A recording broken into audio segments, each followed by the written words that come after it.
1. You have goals. You don't have a game. Goals without a weekly structure are just wishes with a deadline. You want to get fit, learn a skill, make money. Cool. But what did you actually do on Tuesday? Not this week. Tuesday, specifically. Most guys know the dream.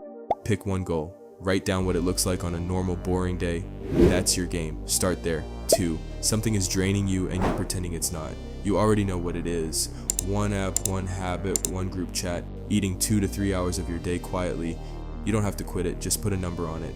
30 minutes, not 3 hours. Control it before it controls your entire second half. 3. You're waiting to feel ready. That feeling is not coming first, it never does. Action comes first. Confidence follows. You have a few days left in this month. You don't need a perfect plan. You need one real move toward the thing you've been about to start. Do it before this month ends. 4. You're busy. You're not productive. Busy and productive feel the same from the inside. They're not. Busy is replying to messages, scrolling for research, reorganizing your notes app for the 4th time.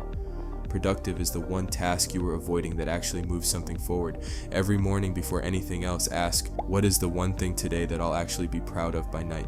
Do that first. Everything else is noise. And 5. You have no idea where your time actually goes. Most guys feel like the day just disappears. That's not a motivation problem, that's an awareness problem. You cannot fix what you cannot see. For the next 3 days, just track your time. Write down what you did every hour. You'll see exactly where the leak is, and it'll bother you enough to actually change it.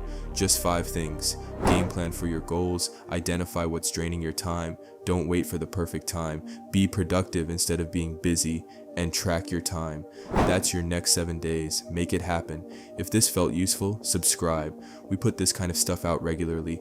No fluff, no fake energy. Just things that actually matter. See you in the next one.